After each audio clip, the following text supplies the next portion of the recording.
Je suis Dr Amani Kwasi Dofner. J'ai fait l'université Félix Houphouët-Boigny, la filière botanique.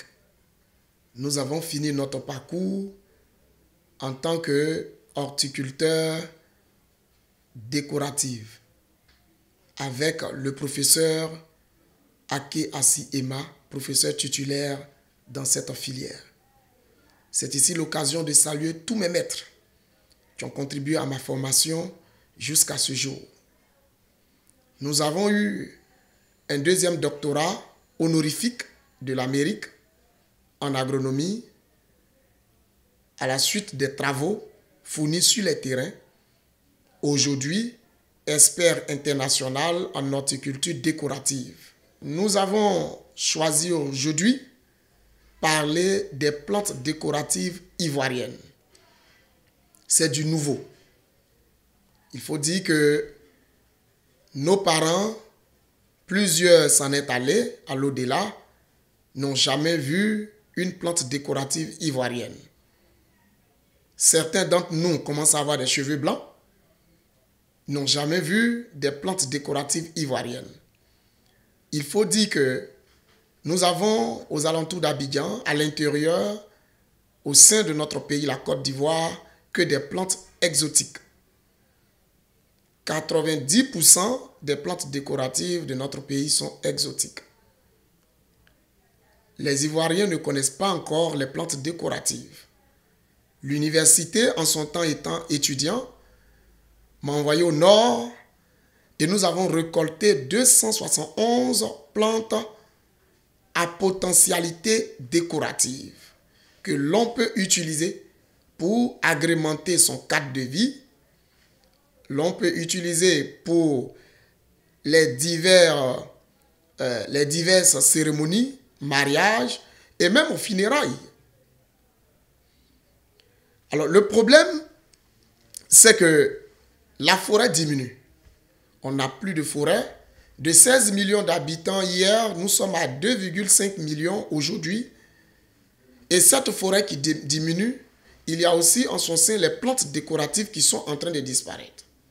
Il faut aller les récolter pour sauvegarder la forêt à travers les plantes décoratives. Quand quelqu'un a son jardin, qu'à l'intérieur on retrouve les plantes décoratives ivoiriennes, c'est aussi une autre manière pour la personne de sauvegarder la forêt. Il faut aussi ajouter que les Ivoiriens, étant habitués aux plantes exotiques, sont fatigués de voir tout le temps la même couleur, la même forme, ont commencé à faire des plantes décoratives en plastique. Or, nous savons que les plastiques peuvent conditionner, emprisonner la poussière et peuvent fatiguer les asthmatiques, les sujets atypiques. Il faudrait donc présenter ces plantes-là pour permettre aux Ivoiriens de dire, en plus des plantes exotiques, désormais, il y a les plantes décoratives ivoiriennes qui peuvent être utilisées dans la décoration. Aujourd'hui, l'importance de ces plantes, les plantes décoratives ivoiriennes, c'est que ces plantes ont plusieurs usages. Les plantes décoratives ivoiriennes, au-delà de la décoration, de l'embellissement, peuvent être des plantes alimentaires. Donc, il faut dire on peut faire désormais des jardins qui parlent. Des jardins qui peuvent amener la population non seulement profiter du bien-être, mais aussi cueillir un fruit, une feuille, aller faire la sauce ou un fruit pour manger. Donc, un jardin alimentaire. On peut aussi avoir un jardin médicinal.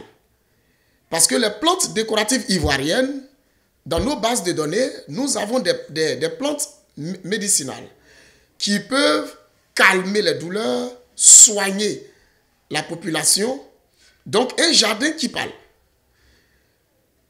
Aussi, on a les plantes décoratives ivoiriennes porte-bonheur. Ça, c'est du nouveau. C'est innovateur. En fait, vous êtes sans ignorer que là où il y a la vie, on a les 3 dimensions corps, âme, esprit. Donc, une plante a un esprit. C'est vrai qu'il est difficile de démontrer de façon scientifique le thème porte-bonheur. Mais nous avons consulté 900 herboristes dans le nord de la Côte d'Ivoire et les 900 sont unanimes que les plantes que nous avons récoltées, certaines portent bonheur. Donc, ce sont des plantes qui consolident l'amour, certains, d'autres qui facilitent l'accouchement, d'autres qui rejettent les conflits. Ça veut dire que là où il doit y avoir un conflit, la plante signale, la plante meurt, la plante change d'aspect. Donc, ça attire l'attention. On a aussi des plantes qui ont la facilité de changer l'atmosphère à leur guise pour que si maman veut faire les enfants femmes ou les enfants garçons, on peut avoir plus de femmes que de garçons, plus de garçons que de femmes, etc. On ne va pas tout citer. On a toute cette plante-là. Donc, désormais, derrière la beauté se cachent encore d'autres informations qui peuvent encourager les Ivoiriens à consommer, à utiliser, à sauvegarder et à valoriser les plantes décoratives ivoiriennes. Le thème ivoirien qui ressort dans notre thème général, les plantes décoratives ivoiriennes, c'est pour signaler que nous avons récolté ces plantes dans nos forêts, dans nos savanes, dans les zones marécageuses, dans les forêts galeries et même dans les cultures. Donc, c'est en Côte d'Ivoire que ces plantes ont été récoltées la toute première fois et que nous allons maintenant les domestiquer, les sauvegarder, pardon, à travers la domestication. La domestication, c'est la mise en culture. Vous voyez, dans mes propos au départ, j'ai dit plante à potentialité décorative qui est totalement différent de plantes décoratives. Les plantes décoratives sont des plantes qui ont été déjà domestiquées, que nous connaissons le type de sol que la plante a besoin, la quantité d'eau, les fréquences d'eau. Et il faut dire que soit la plante a besoin d'un maximum de soleil ou pas. Une plante qui a besoin d'un maximum de soleil est appelée plante héliophile. Quand elle n'en a pas besoin, on dit plante cyaphile. Et tout ceci, quand c'est connu, on dit cette plante est déjà domestiquée. On peut conseiller cette plante à un riverain pour aller cultiver à la maison. Alors, la plante est appelée plante décorative. Mais quand elle est sauvage, quand elle sort de la brousse et que rien n'a été encore fait, qu'il n'y a pas encore de prescription pour les riverains, on dit plante à potentialité décorative. C'est ce que nous avons avec les références, les géolocalisations de ces plantes-là. Un travail reste à faire. Il reste maintenant à domestiquer ces plantes pour pouvoir les présenter à la nation ivoirienne. Et ces travaux sont en cours. Nous avons dit leur jardin qui parle parce que tout le monde voit un jardin comme un site d'embellissement et ça s'arrête là. Tout le monde voit un jardin comme un lieu d'amusement, de loisirs, ça s'arrête là. Mais désormais, nous allons dire maintenant aux Ivoiriens que le jardin, en dépit de tout ce que nous avons cité, peut être utilisé à d'autres fins. Un jardin porte-bonheur, ça existe maintenant en Côte d'Ivoire, à travers les œuvres de Dr Amoni. Un jardin alimentaire, ça existe. Oui, un jardin artisanal, pourquoi pas, où l'on utilise pour soit faire la teinture des cheveux, des habits, des chaussures, voilà, la maison, les rideaux. Oui, ça existe, comme l'Ugivia isopifolia, cette plante qui est utilisée pour faire la teinture. Il y a aussi un jardin qui peut être comporté uniquement des plantes pour faire la dot. Nous avons fait le nord de la Côte d'Ivoire, à Odiéné, on a fait la découverte d'une plante qui est utilisée dans la dot. Et cette plante-là, c'est une plante à potentialité décorative. Donc, un jardin qui parle, c'est pour dire, au-delà de l'embellissement, on peut avoir un jardin alimentaire, médicinal, artisanal, porte-bonheur, pourquoi pas. Selon nos résultats sur le terrain, avec les 900 herboristes rencontrés, aussi bien nous parlons des plantes à potentialité décorative porte-bonheur, on a des plantes à potentialité décorative porte-malheur. Donc, on ne peut pas parler de l'un en négligeant l'autre. C'est important. S'il y a eu bonheur, c'est parce qu'on a retiré tout ce qui est bon dans le mal. Alors, il faut dire que les plantes porte-bonheur, nous pouvons vous citer quelques plantes porte-bonheur. Quand nous prenons tout ce qui est palmier. Je ne voudrais pas rentrer dans les livres saints que nous dit le Coran et la Bible. Le palmier est une plante porte-bonheur. Vous verrez que chez les autorités, vous ne verrez que le palmier, les rogniers, tout ce qui est à recasser dans notre domaine en tant que botaniste. Le palmier, c'est Elaeus guinensis. On a Boratus, le rognier, Aethiopicum. Tous ceci sont des plantes porte-bonheur. Vous allez voir qu'une plante porte-bonheur, que ce soit les feuilles, que ce soit la tige ou même les racines, sont utilisées soit alimentaires ou médicinales. On a aussi des plantes porte-malheur que tout le monde connaît. Mangifera indica en acadiacée, le manguier est une plante porte-malheur.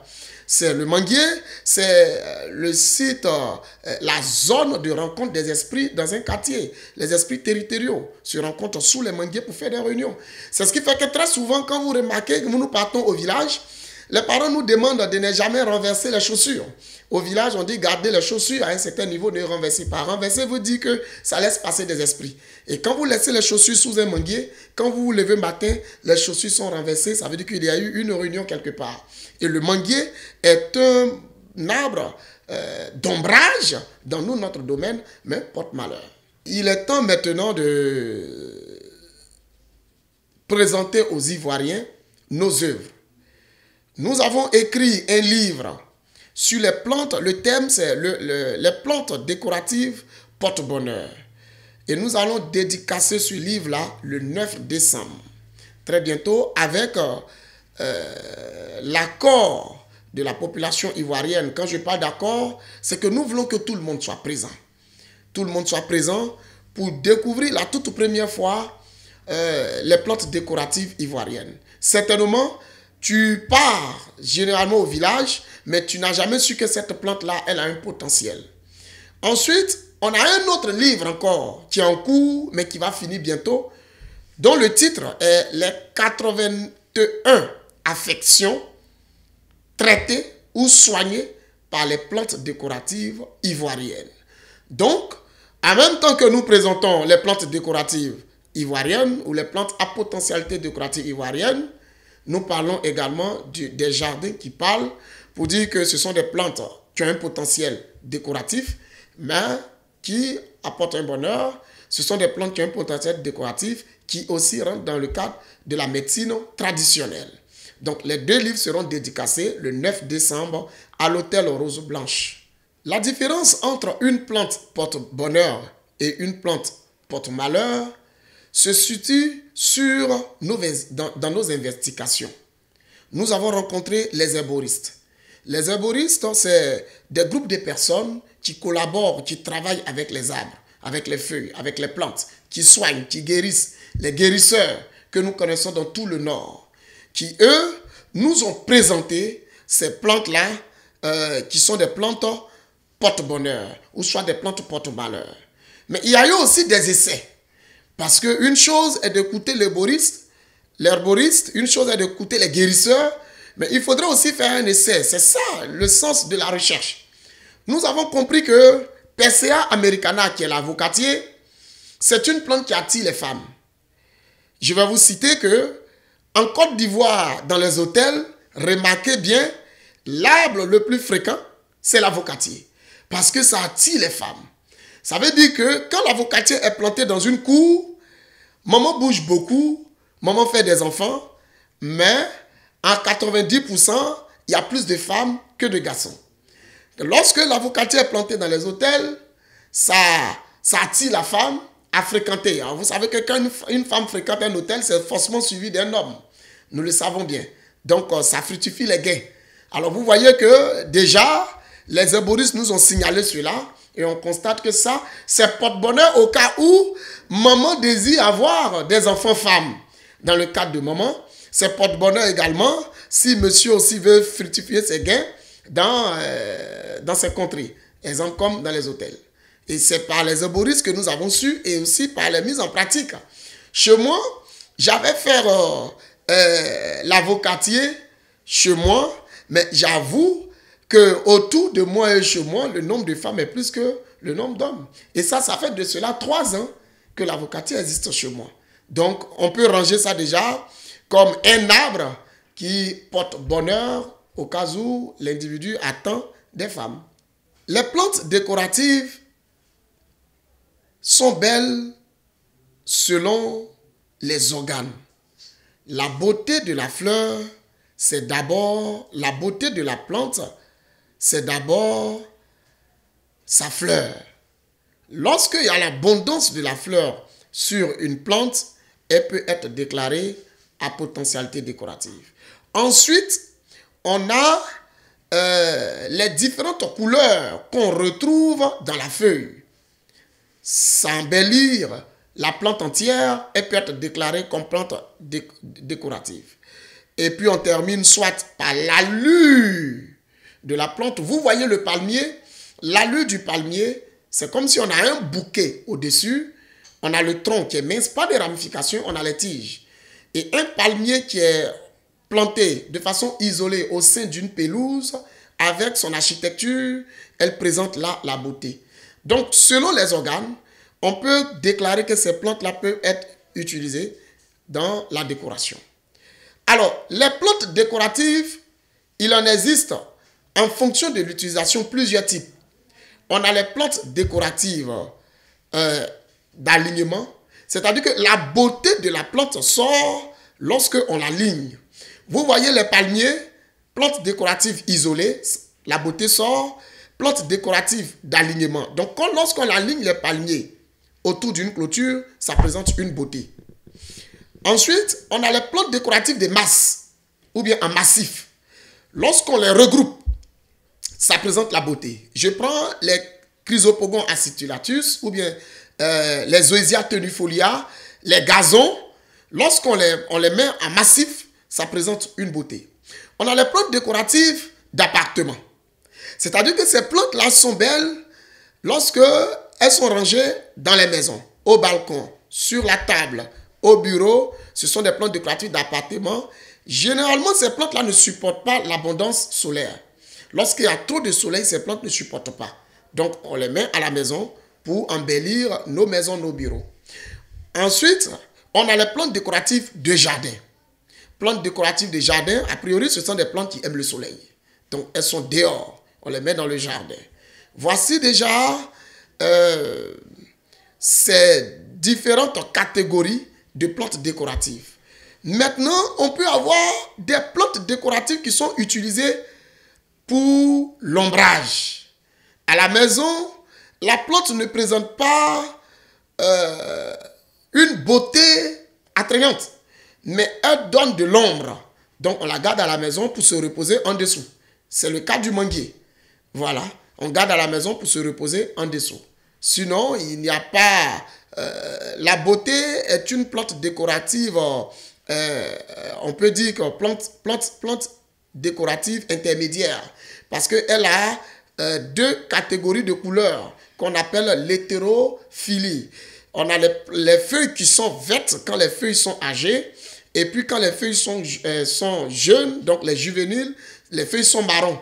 Donc l'alternance des couleurs marron et verte agrémente la beauté de l'espèce.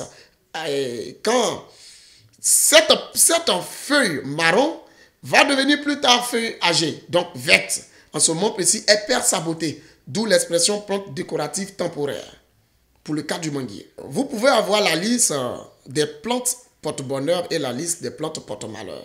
Nous avons rangé toutes ces espèces-là dans le livre que nous allons dédicacer le 9 décembre. Et quand chacun va acheter son livre, il verra donc la liste. Au passage, il faut dire que le manguier, qui est Mangifera indica, et l'avocatier, qui est Persea americana, ne sont pas les plantes décoratives ivoiriennes. Ce sont des plantes exotiques venant d'ailleurs. Pour les plantes décoratives ivoiriennes, où nous avons eu dans nos forêts, dans nos savanes, dans les mangroves et autres, on va vous présenter cela le 9 décembre à travers le livre Plantes décoratives ivoiriennes porte-bonheur.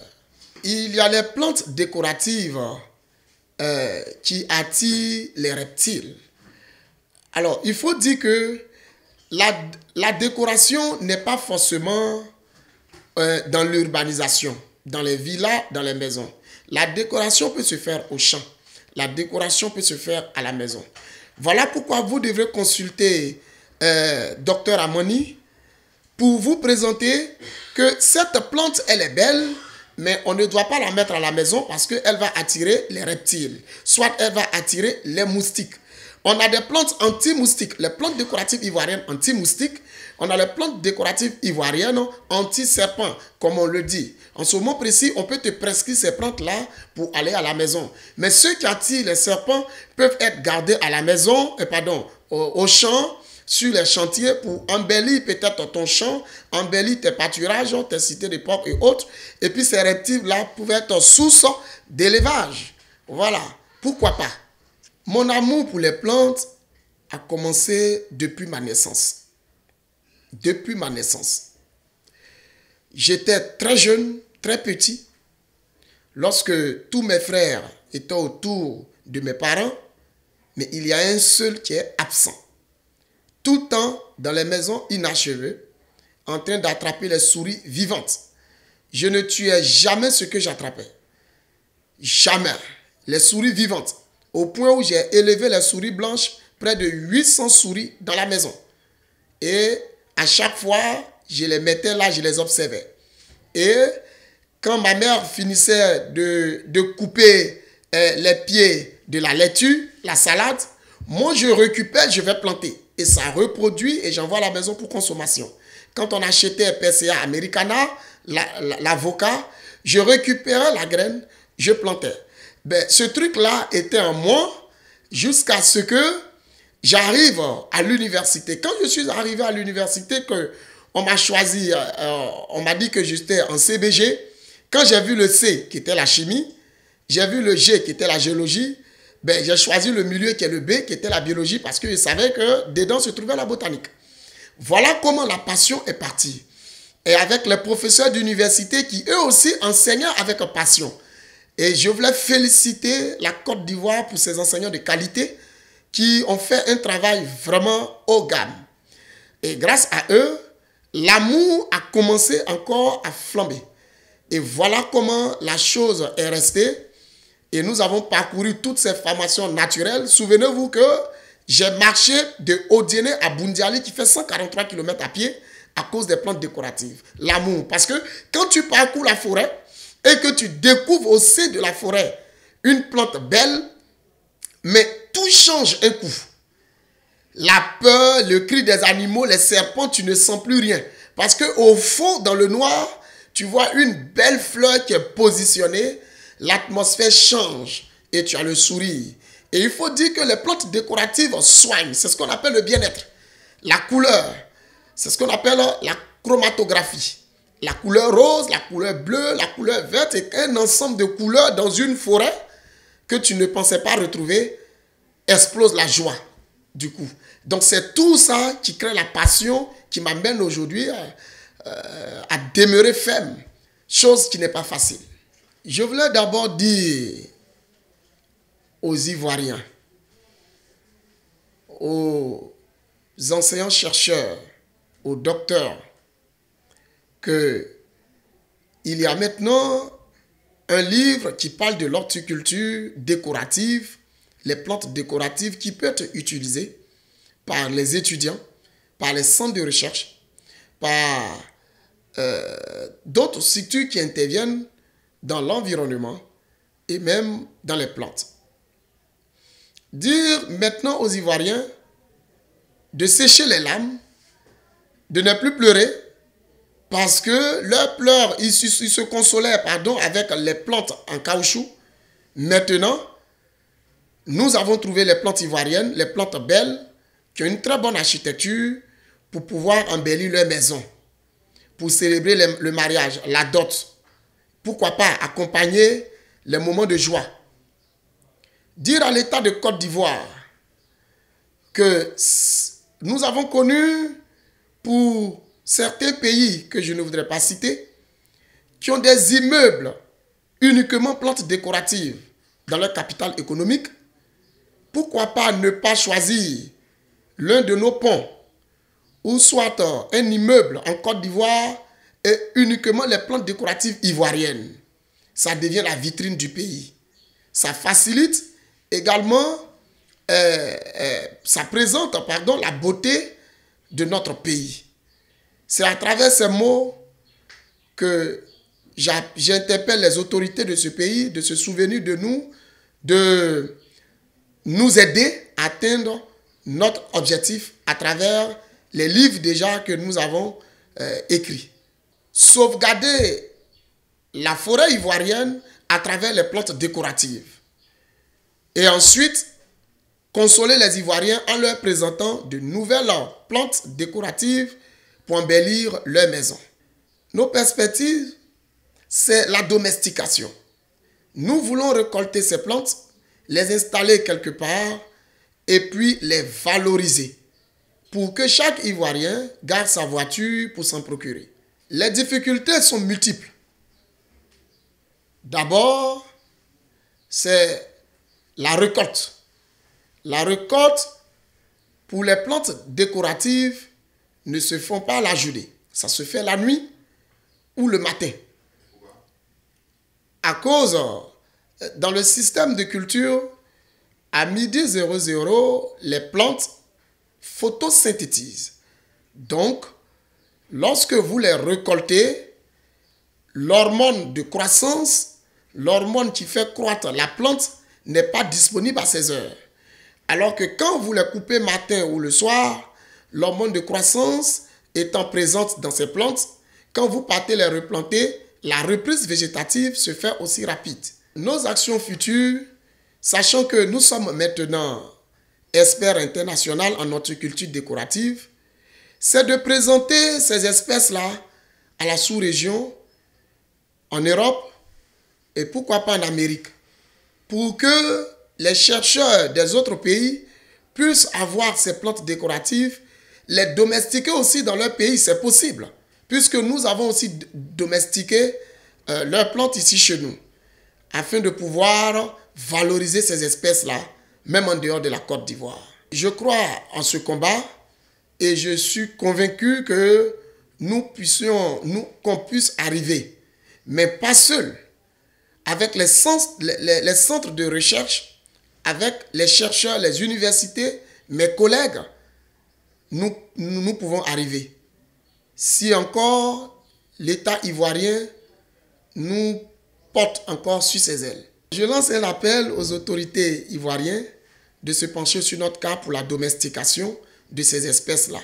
Nous trouver un endroit où nous pouvons domestiquer les espèces, nous faciliter pour la récolte, avoir des moyens de transport pour pouvoir transporter ces espèces-là du nord au centre et même au sud, pour nous faciliter la domestication pour que, dans un bref délai, les riverains, les Ivoiriens puissent avoir ces espèces-là dans leur maison. Nous voulons inviter tous les habitants de la Côte d'Ivoire le 9 décembre aux dédicaces de ces 2 livres. Les plantes décoratives ivoiriennes porte-bonheur, 81 affections traitées par les plantes décoratives ivoiriennes. Nous invitons les autorités ivoiriennes, les centres de recherche, les universités, les grandes écoles, les étudiants, la SODEFOR, les eaux et forêts à être présents afin que nous partagions ensemble ces informations pour que chacun puisse se pencher sur les plantes décoratives ivoiriennes. Je remercie toute l'équipe ayant servi à ce moment. Je remercie également mes collègues. Je remercie aussi ma patronne, professeure Akeasi Emma. J'étais novice dans sa main, elle m'a formé et aujourd'hui voici les œuvres. Je remercie tous les doyens de l'UFR Biosciences, tous les collègues docteurs que vivent l'UFR Biosciences, que vive la Côte d'Ivoire. Je vous remercie.